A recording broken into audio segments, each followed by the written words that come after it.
우리는 지난 시간에 일용할 양식에 대한 기도에 대해서 이제 말씀을 또 은혜를 받았습니다. 이 주기도문에서 사람을 위한 첫 번째 기도가 일용할 양식의 문제에 대한 기도였고, 그 다음에 오늘 이 두 번째가 바로 죄 문제에 대한 기도입니다.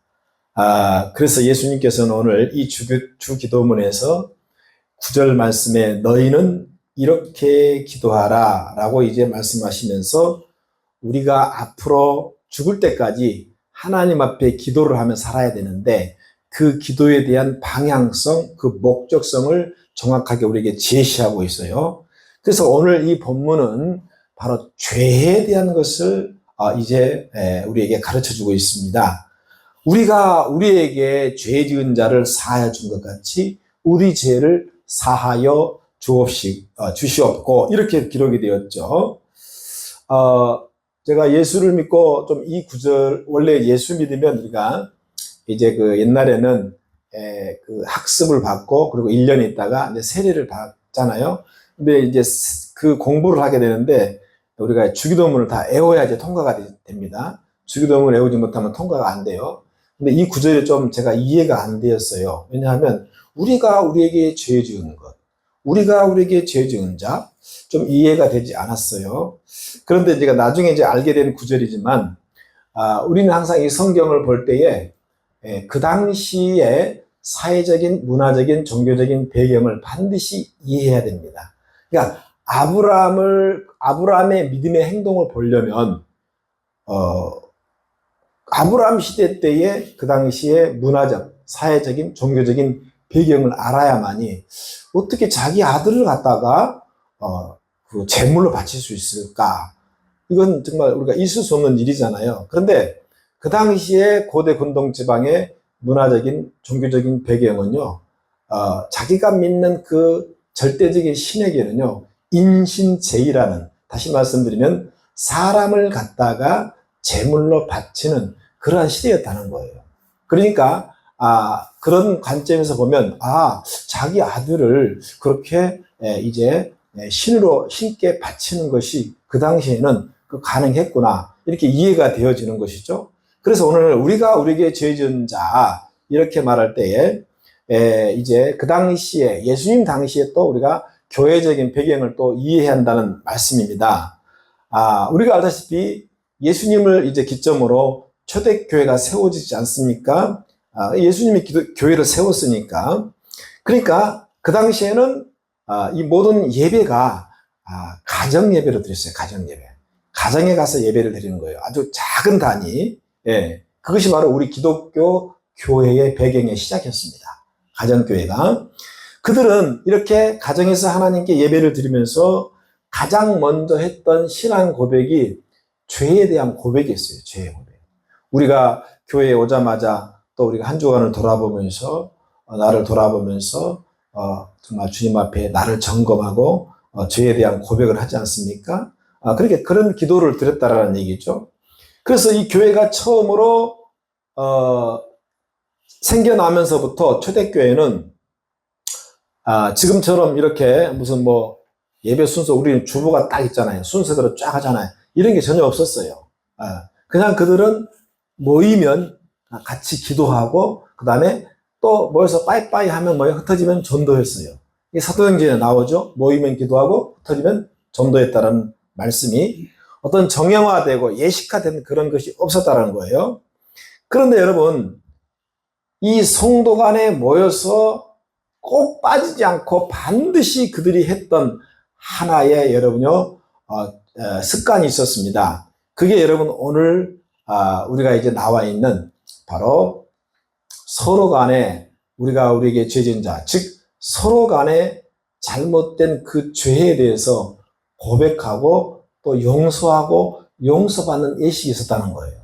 거기에 당연히 성찬식은 기본이었습니다.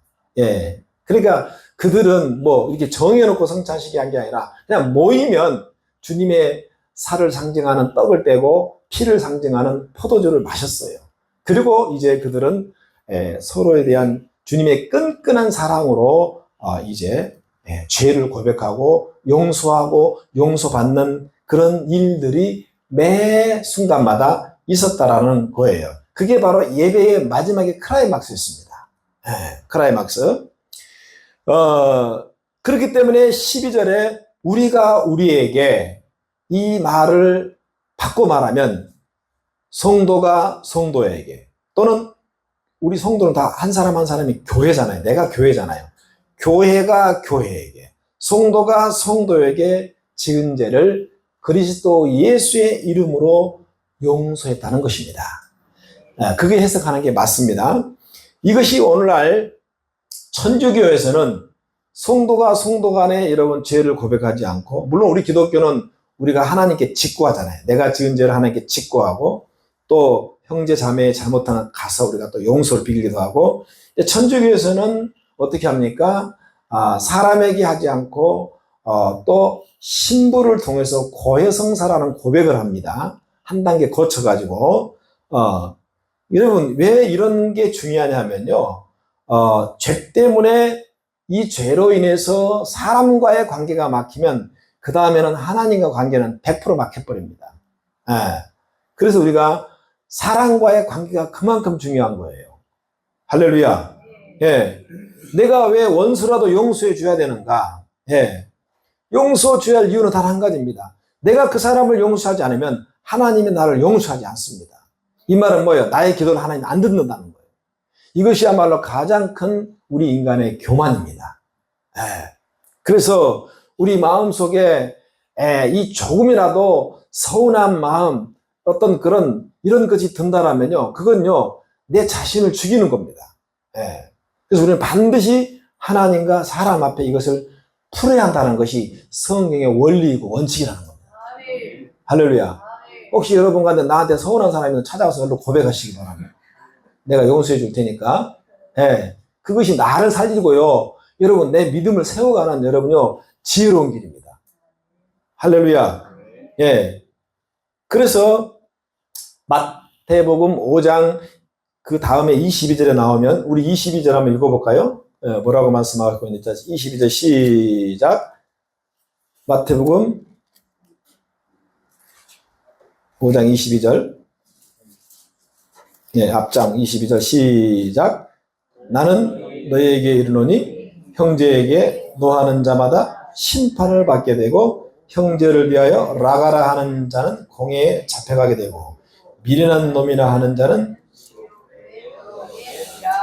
여러분 엄청난 주님의 말씀 아니겠습니까? 그러니까는 예수님께서는 사람끼리 지은 죄를 절대로 간과하지 않겠다는 겁니다. 그렇죠?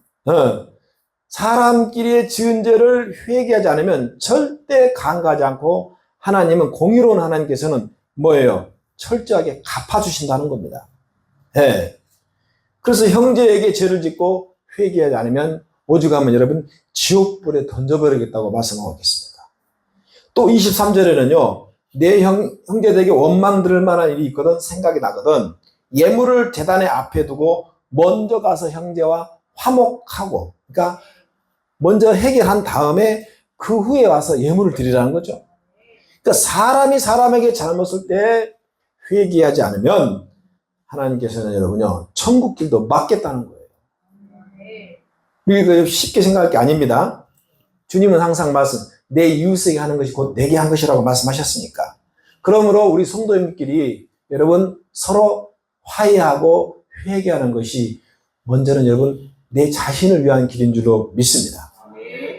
우리가 교회 신앙생활 하면서 똑같은 주의 일을 목적으로 삼지만 생각이 다르기 때문에 갈등할 수 있어요. 붕어빵에 팥을 많이 넣을지 아니면 뭐예요? 치즈를 많이 넣을지, 그건 지 마음대로 넣어요, 그냥. 근데 왜 이렇게 하냐? 그건 여러분 자기 사람마다 생각이 달라요. 취향도 다르고. 그래서 우리는 갈등을 얼마든지 빚을 수 있어요. 거기까지는 여러분 상관없습니다. 그런데 그 갈등으로 인해서 이제 더 나아가게 되면 서로를 미워하게 되고 또 원망하게 되고, 이것이 결과적으로 서로에게 여러분요 큰 죄를 지을 수 있는 길로 연결이 된다는 거예요. 사람은 또 실수할 수 있어요. 그런데 우리 주님이 이 주기도문에서 원하는 것은 사람에게 여러분요, 내가 혹시라도 죄를 범하였다면 반드시 용서하고 용서를 받는, 여러분 이제 용서의 길을 택하라는 얘기죠. 어차피 교회라고 하는 것은 죄인들의 모임입니다. 용서받은 죄인들의 모임이에요. 같은 교회에서, 한 교회에서 신앙생활 하다 보면 나도 모르게 말로, 행동으로, 표정으로 상처를 주고 상처를 받을 수 있어요. 죄인이기 때문에. 그래서 예수님께서는 이러한 주기도문을 방향을 제시함으로 말미암아 이러한 모든 문제 해결책을 우리에게 제시하고 있다는 겁니다. 주님의 거룩한 교회 공동체를 이루고 있지만 내 안에 죄성이라고 하는 것은 언제든지 인간관계 속에서 작동해서 나도 모르게 여러분 죄를 지을 수 있고 또한 죄 속에 빠질 수 있다는 겁니다. 우리는 그럴 때마다 이 주님께서 직접 가르쳐 주신 주기도문을 기억하면서 여러분 서로 용서하고 용서받는, 확인하는 그런 관계가 되시기를 주의 이름으로 축원드립니다. 마태복음 25장 40절에 주님께서는 더 무거운 말씀을 주셨습니다. 여기 내 형제 중에 지극히 작은 자에게 한 것이 곧 내게 한 것이라. 사람에게 한 것이 아니라 주님께 한 것이라는 것입니다. 할렐루야. 누구를 내가 흉보고 누구를 내가 폄하시키고 누구를 마치 비방하면요, 그것은 그 사람을 향한 게 아니라 바로 하나님을 향한 여러분이요, 그런 손가락질이 된다는 얘기입니다. 누가 손해요? 나만 손해라니. 왜 그렇습니까? 그 사람, 그 형제 자매는요, 예수 그리스도 안에서 하나님의 형상을 입고 있기 때문에. 아멘? 하나님의 형상을 입고 있는 형제 자매에게 흠담하고 모함하고 나쁜 말로 여러분을 비방한다면 그것은 곧 하나님을 공격하는 행위로 하나님이 간주하겠다는 겁니다. 이해가 되셨어요? 그래서 저와 여러분들은 예수 그리스도 안에서 하나님의 형상을 회복된 자들이라는 것을 꼭 기억하시기 바랍니다. 그래서 같이 회복된 자들이기 때문에 절대로 어떤 사람을 공격하거나 그 사람을 판단하고 비방해서는 안 된다는 것입니다. 할렐루야. 네. 얼마나 같은 교회 안에서도 여러분 오리주둥이가 많습니까? 깨끗거리면서. 네.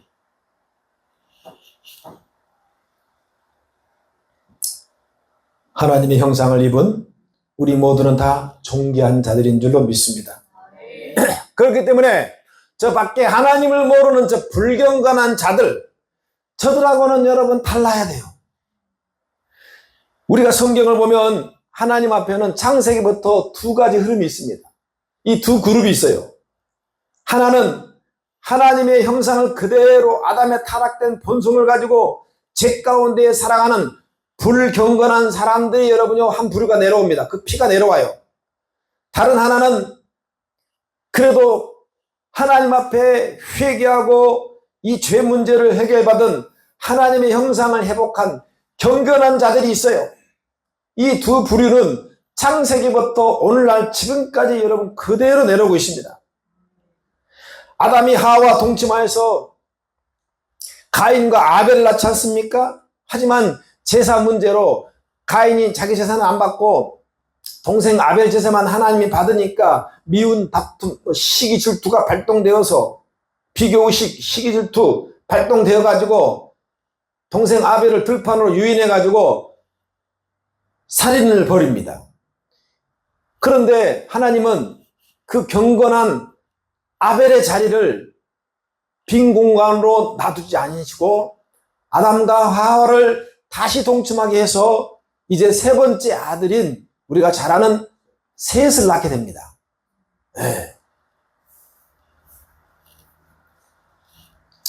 아담이 이 세 번째 아들 셋을 낳을 때 여전히 그의 형 가인은 똑같이 살고 있었어요. 하지만 4장까지 가인 얘기하다가 창세기 5장을 넘어가면서요, 하나님은 가인 얘기를 절대 하지 않습니다. 왜 그럴까요? 가인은 더 이상 여러분 회개하지 아니하고 자기 멋대로 교만하는 대로 살아가기 때문에 더 이상 그 인생을 언급할 가치가 못 되기 때문에 5장에서는 그냥 스탑해버립니다. 그래서 창세기 4장의 성경은 정확하게 말씀하고 있습니다. 가인이 하나님의 형상을 잃어버렸대요. 회개하지 않은. 이렇게 하나님의 형상을 잃어버린 가인도 이제 그 죄 가운데에 불경건한 가문을 이루면서 가인은 자손을 낳잖아요, 또. 그래서 창세기 4장 16절에 보면 가인이 여호와 앞을 떠나, 가인이 여호와 앞 하나님을 떠난 거죠. 교회를 떠난 거예요. 믿음 생활을 떠난 거예요. 그래서 나갔어요. 어디로 나간 거예요? 에덴 동편으로 나갔어요. 어디에? 놋 땅으로.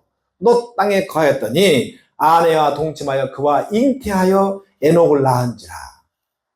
가인이 이제 그 성을 쌓고 그 성 이름을 에녹성, 에녹이라 하였더라.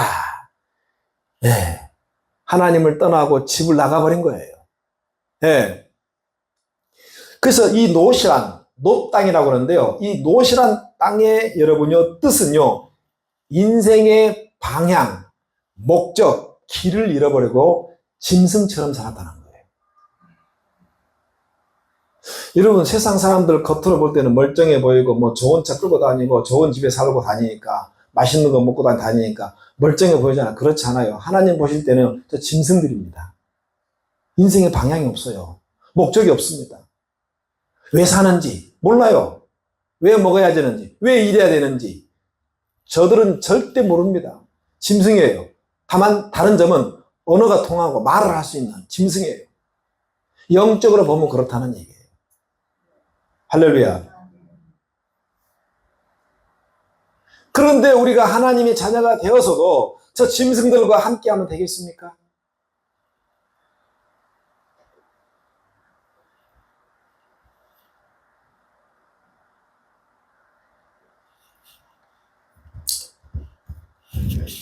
인생의 방향을, 목적을 잃어버린 채 하나님이 없이 불경건하게 사는 저 세상 밖의 사람들. 그런데 우리와 다른 점이 한 가지 있어요. 저 세상 사람들은 저렇게 멀쩡해 보이고 괜찮아 보이고 멋있어 보이지만요, 늘 그들은 불안합니다. 불안한 거예요. 늘 염려와 죄와 어둠 가운데 빠져서 이리저리 방황하고 유리하며 살아가는 겁니다. 그게 바로 가인의 후손들의 삶이었어요. 그들이 세운 성이 바로 에녹 성입니다. 세상 사람들은 자기만의 성을 쌓고 살잖아요. 자기만의 성을 쌓고 삽니다. 그래서 가인의 후손 이제 5대째 내려가가지고 5번째 때에 내려가서 그 유명한 라멕을 낳게 돼요. 라멕이 이제 2명의 부인을 얻어요. 타락한 라멕이 2명의 부인을 얻어서 4명의 자녀를 낳습니다. 그런데 역시 그 부모처럼 하나님의 형상을 상실한 결정체로서 살아갑니다. 그래서 라멕은 어느 날 갑자기 선포합니다. 뭐라고 선포하냐? 누구든지 까닭없이 이유 없이 내 가족을 조금만 건드려도 내가 가만두지 않겠다. 결국은 사람을 다 죽입니다. 살인합니다. 한마디로 회개하지 않고 살아가는 세상 사람들의 삶의 모습을 그대로 보여주고 있죠. 네. 그래서 미움, 다툼, 시기, 질투, 원망, 두려움으로 세상 사람 저렇게 살아갑니다. 그래서 여러분, 요즘 길거리 가면 여러분도 보시면 뭐예요? 유모차에 사람이 많아요? 강아지가 많아요? 왜 그럴까요? 그 위로의 대상을 그렇게 찾는 거예요. 왜? 강아지는 적어도 주인을 배신하지 않거든. 강아지는 한 주인만 따르거든. 죽을 때까지. 그러니 사람들의 마음속에 얼마나 그 상처와 외로움과 고독과 배신과 이런 것들이 많이 쌓여있기 때문에 그것을 여러분요, 강아지를 통해서 뭐예요? 그렇죠. 대리만족을 하는 겁니다. 대리만족을 하는 거예요.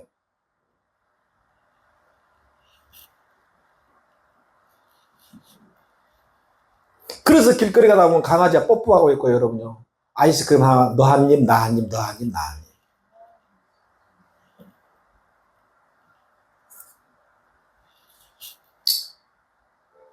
자, 반면에 이제 아벨이 죽었잖아요. 가인이 죽였으니까. 이제 아벨을 대신해서 하나님이 셋을 낳게 되고, 셋은 이제 가인의 후손과 역시 구별되죠. 셋의 후손은요, 이제 불경건이 아니라 아주 경건한 세대를 하나님 또 구별시켜 놓습니다. 그래서 창세기에서도 경건한 세대와 불경건한 세대 두 세대로 딱 부류가 나눠지게 돼요. 그래서 우리가 아담의 계보, 그 다음에 우리가 마태복음 보면요, 예수 그리스도의 계보가 나오잖아요. 여러분, 이 계보라는 말은 원뜻은 뭐냐면요, 하나님의 성품이 담겨져 있다는 거예요. 계보란 말 자체가. 이해가 되셨어요? 우리가 왜 족보가 중요합니까? 그 족보라는 것은 우리 조상들의 성품, 우리 조상들의 업적과 성품이 그대로 흘러내리는 거거든요. 그게 바로 계보라는 뜻이에요. 계보라는 뜻, 히브리 말로 이 의미는 말 그대로 여러분 하나님의 성품을 가진 후손들이라는 거예요. 할렐루야. 그래서 에녹은 이 셋의 후손, 셋이 에노스를 낳고 이제 에노스가 또 에녹을 낳고 300년 동안 하나님과 동행하게 되고, 그 에녹의 후손인 여러분 이제 노아의 방주를 지었던 우리가 노아는요, 당대의 의인이었고 하나님과 동행했다라 기록되어 있어요. 이게 딱 두 부류가 딱 바뀌게 돼 있어요. 그러니까 영적으로 보면 오늘날 예수 그리스도로 말미암아 경건한 에노스 후손이고 노아의 후손이고 아브라함의 후손에 속한 바로 그들이 오늘 여러분 그리스도를 주님으로 고백한 저와 여러분이 교회라는 겁니다. 할렐루야. 그 경건한 백성들 사이에 여러분 가장 먼저 해결해야 할 문제가 바로 회개라는 겁니다. 그래서 주님께서 이 땅에, 세례 요한도 이 땅에 오자마자 여러분 메타노니아 회개하라, 천국이 가까웠다. 예수님도 회개하라, 천국이 가까웠다. 회개가 이렇게 중요한 겁니다. 회개하는 자만이 하나님 앞에 설 수 있어요. 회개하시길 바랍니다. 나부터 회개해야 돼요.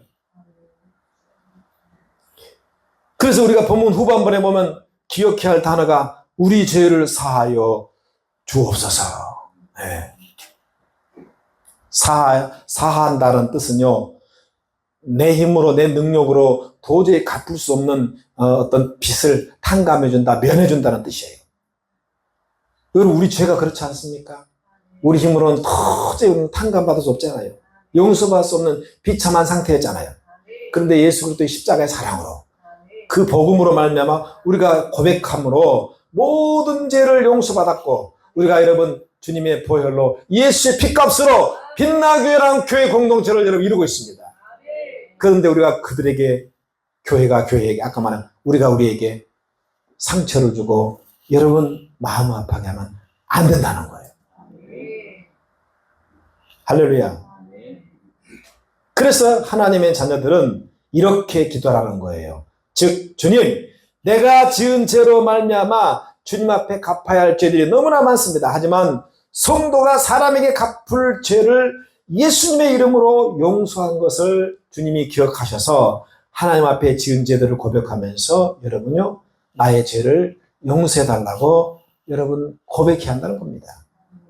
사랑하는 여러분, 하나님의 자녀들은요, 거룩한 자녀가 되었지만 죄성이 있기 때문에 우리는 죽을 때까지 용서하고 용서받고 살아야 됩니다. 왜냐하면 우리 안에 장착된 이 죄성이 늘 우리를 불안하게, 이것이 마치 그림자가 내가 가는 곳마다 따라다니잖아요. 그림자 없는 것은 없습니다. 모든 것은 그림자가 있어요. 우리가 이 빛의 밝기에 따라서 못 볼 뿐이지 그림자는 항상 나를 따라다닙니다. 우리의 죄성이 그렇게 따라다닙니다. 예, 죽을 때까지. 이 말은 뭐예요? 우리는 죽을 때까지 회개하고 살아야 한다는 얘기예요. 왜? 이 죄성이 우리를 죄 가운데 빠뜨리기 때문에. 그래서 무엇보다도 예수 그리스도의 한 몸을 이루고 있는 교회는, 건강한 교회가 되기 위해서는 우리가 알게 모르게 지은 서로 간의 죄에 대한 잘못을 반드시 고백하고 용서하고 용서받는, 하나님 앞에 여러분요, 그런 자들이 되시기를 축원을 합니다. 왜? 그렇게 서로 간에 이해하고 용서가 이루어질 때에 건강한 교회를 이룰 수 있습니다. 우리가 우리의 죄를 용서하지 않으면 결과는요, 그리스도 안에서 한 몸, 연합이 아니라 분리고요, 여러분 쪼개짐이에요. 마태복음 6장 14절 15절 너희가 사람의 과실을 용서하면 너희 천부께서도 너희 과실을 용서하시려니와 너희가 사람의 과실을 용서하지 아니하면 너희 아버지께서도 너희 과실을 용서하지 아니하리라. 특별히 용서할 상대방에게 우리는요, 내가 너를 용서했다라는 그런 선포가 중요합니다. 할렐루야. 마가복음 2장 5절에 예수님께서 중풍병자를 고치시면서 소자야 네가 이제 네 죄사함을 받았느니라. 네가 용서받았다는 걸 선포합니다. 그 선포가 그 사람의 미래에 자유를 주기 때문에. 할렐루야. 야, 저 사람이 나를 용서했다는데 진짜 용서했을까? 말을 하지 않으면 모르잖아요. 예. 그래서 혹시라도 용서할 대상이 있다면 내가 나는 용서할 수 없지만 내가 예수 그리스도 이름으로 내가 너를 용서한다라고 선포할 때 여러분 그 효과, 그 효능이 하나님 앞에 상달될 줄 믿습니다. 그래야 여러분 그 사람이 더 이상 거기에 대해서 얽매이지 않고 자유한 자가 돼서 미래가 열리는 거예요. 예수 그리스도 이름으로 서로 용서하며 용서받는 자들이 되시길 축원드립니다. 옆 사람 한번 해봐요. 자, 내가 예수님으로 당신을 용서한다고. 시작. 진심으로 해. 가짜로 하지 말고. 할렐루야. 왜 이게 중요하다 그랬어요? 이 문제가 해결되지 않고는요, 우리의 기도는 응답이 없어요. 이해가 되셨습니까? 이 문제를 해결하면 하나님 응답이 없어요. 아무리 기도의 헛고생입니다. 이것부터 먼저 해결해야 됩니다. 할렐루야. 그래서 여러분 회개는 우리 신앙생활의 모든 기초 기반이에요. 할렐루야. 이 기반이 무너진 상태에서 그 어떤 것을 얹어도요, 이거 소용없어요. 그 기반이 무너졌는데 거기다 여러분이 황금덩어리를 얹어놔도 그냥 무너져 버려요. 그래서 하나님의 성품 가운데에 용서는요, 여러분요, 정말 기초가 되는 사랑의 성품입니다. 그러므로 우리는 끊임없이 성경에서 주님이 가르쳐준 대로 70번씩 7번이라도 용서의 삶을 살아야 됩니다. 할렐루야. 왜요? 그 용서가 나를 살리고 상대방을 살리기 때문에. 그리고 하나님께 영광을 돌리기 때문에. 만약 용서하지 않으면 자기 자신만이 영적으로 큰 손해를 입게 될 것입니다. 내가 누군가를 용서해 줄 때 그 용서가 하나님께 여러분요, 내가 용서받을 증거가 되는 거예요. 할렐루야. 그러니까 여러분 오늘 그렇게 가르치고 있습니다. 우리에게 다음 읽어볼까요? 시작. 죄진 자를 이 말은 뭐예요? 너희끼리 먼저 여러분 화해하고 용서하고 너희끼리 먼저 그거 해결하고 그래야 뭐예요? 주님 앞에 우리가 사함을 받는 겁니다. 순서가 있어요. 할렐루야. 내가 만약에 상대방을 용서하지 않고 미워함으로 그렇게 산다라면요, 결국은 고통은 내가 다 받습니다. 우리가 또 마지막으로 무엇보다도 우리가 기억해야 할 말씀이 이 용서라고 하는 것은 우리의 옵션이 선택이 아니라 주님의 명령입니다. 할렐루야. 에베소서 4장 32절 말씀에 서로 인자하며 불쌍히 여기며 서로 용서하기를 하나님이 그리스도 안에서 너희를 용서한 같이 하라 했어요. 할렐루야. 사람은요, 이 죄성은 뭔지 알아요? 내 죄는 작게 보고요, 상대방의 죄는 이만큼 크게 봐요.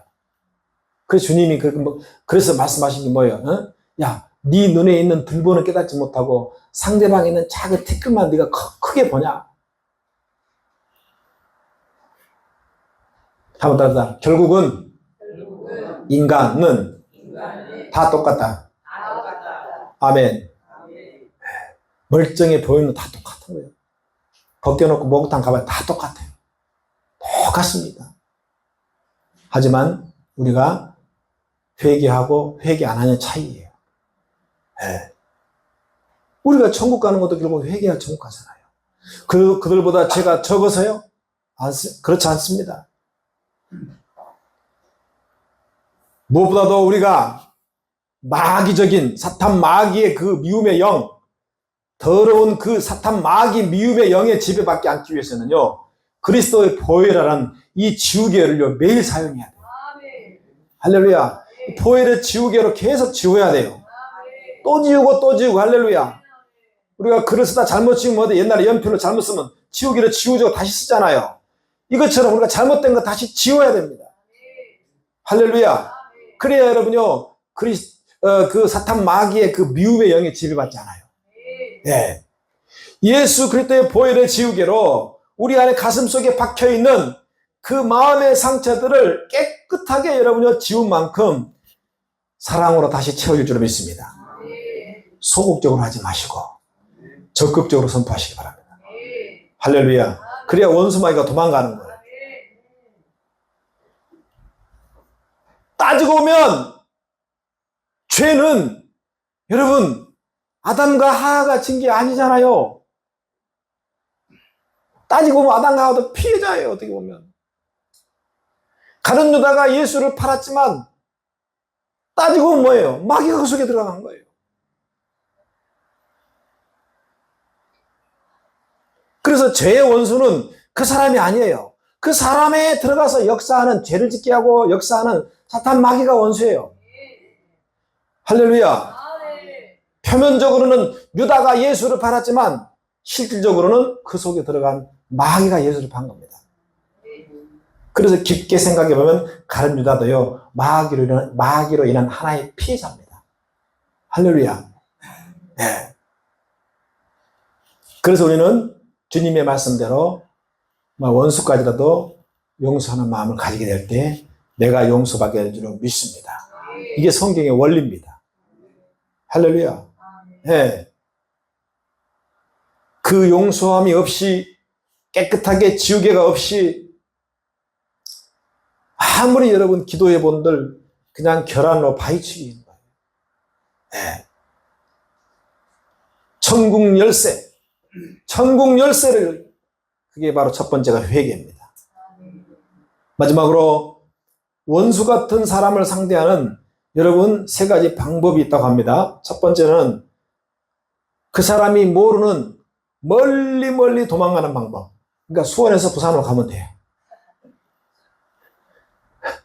더 이상 꼴 보기 싫으니까. 그래서 여러분 남자 여자가 이혼하잖아요. 그러잖아요. 관계 단절이에요. 관계가 단절돼 버려요. 더 이상 너 꼴 보기 싫다. 더 이상 보기 싫다. 이혼해 버려요. 관계 단절됩니다. 이것이 과연 하나님의 원하시는 걸까요? 마귀가 원하는 걸까요? 여러분 너무 답을 잘 알고 있잖아요. 그런데 왜 그 답대로 안 쓰시는지.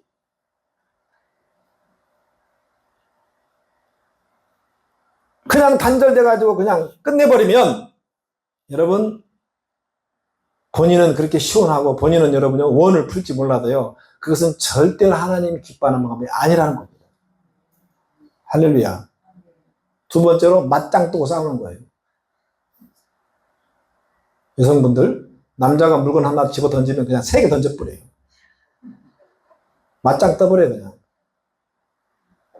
네? 가스라이터로 오면 그냥 가스통을 가지고 가버려요. 그럼 꼼짝 말아요. 알았어요? 예. 네. 가만히 있으면 씹어봐요.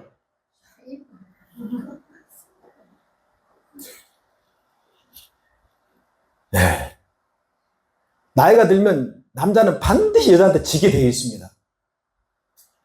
할렐루야. 왜? 얻어먹고 살아야 되거든. 네.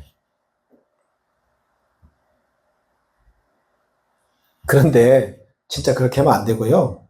이 맞짱 뜨는 방법은요, 서로에게 상처와 고통만 가중됩니다. 이것은 정말 해서는 안 될 방법이에요. 할렐루야. 그러니까 첫 번째도 두 번째도 이건 하나님이 기뻐하는 방법이 아니라는 겁니다. 세 번째가 바로 오늘 우리가 반드시 기억해야 할, 여러분, 아무 조건 없이 그저 예수 그리스도의 이름으로 조건 없이 용서하는 방법입니다. 할렐루야. 이 방법이 사실은 가장 힘들긴 해요. 저 왼수 같은 놈. 정말 그거는 힘들긴 합니다. 예. 대가가 지불돼야 되죠. 그런데 이 방법이 우리 인간에게 가르쳐 주신 정말 하나님의 가장 지혜로운 방법입니다. 원수가 될지라도 상대방은 절대적으로 나와 다르다는 걸 인정해야 됩니다. 그렇죠? 나와 달라요. 얼굴도 다르고 성격도 다르고 식성도 다르고 다 달라요. 방구 소리도 달라요. 그게 다름을 인정하자는 거예요. 그 다름을 인정하고 존중하자는 거예요. 할렐루야. 예. 그래서 우리는 원수를 이기려고 하지 말고 바로 그 원수를 용서의 하나님께 올려드리고요. 드리시길 바랍니다. 할렐루야. 그러면 어찌됐든지 하나님이 그 영혼을 다스립니다. 원수가 없는 것이 사람에게 있지 않고 하나님께 있다고 하지 않습니까? 하나님이 역사하시는 거예요. 할렐루야. 네. 그래서 여러분 우리는 사람 관계를 잘 해야 될 줄로 믿습니다. 아멘. 네. 예전에 우리 파장동에서 부흥회 할 때 지금도 내가 너무 똑똑하게 기억나. 소진우 목사님 오셨는데 그 말씀이 기억나네요. 자기 교회에 뭐 김집사, 박집사가 있었대요. 근데 김 집사님은 그렇게 순종하고 말만 하면 그렇게 네네 아멘 아멘 하고 얼마나 기도도 많이 하고 봉사도 많이 하고 열심히 한다는 거예요. 그런데 문제는 가난하다는 거예요. 굉장히 가난하다는 거예요. 네. 근데 그 김 집사님의 집안에 무슨 문제가 생기고 어려움이 생기면요, 그 목사님도요 간절한 기도가 나온대요. 하나님, 김 집사님 지금 저 상황이 너무 힘듭니다. 하나님 역사해 주옵소서. 간절한 기도가 나오는데, 근데 박 집사님은 돈은 많고 잘 산대요. 그런데 시득시득 말도 안 듣고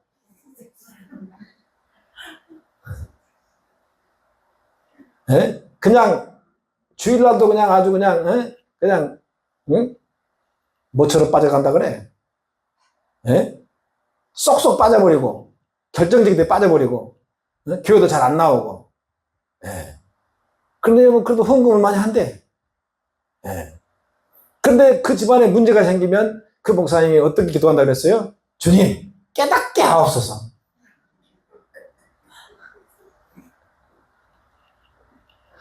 기도 자체가 달라요, 여러분. 할렐루야. 제 입에서 깨닫게 하옵소서 그런 기도가 안 나오길 축원드립니다. 할렐루야. 예. 그렇게 하면 안 돼요. 예. 목회자도 목사의 직분을 갖고 있지만 여전히 여러분 죄성을 가지고 있어요. 예. 그래서 여러분 목회자에 대해서 기도를 많이 해야 됩니다. 할렐루야. 이 말씀을 마치겠습니다. 오늘 우리가 주신 이 말씀대로 이제 우리는 상대방이 원수 같을지라도 여러분 나와 다르다는 것을 항상 인정하시고 여러분 우리는 그 사람을 위해서 70번씩 7번이나 용서하며 선포하심으로 말미암아 여러분 하나님과의 관계가 잘 연결됨으로 말미암아 여러분의 삶이 하나님으로 말미암아 풍성한 삶을 이루시기를 주의 이름으로 축원을 드립니다.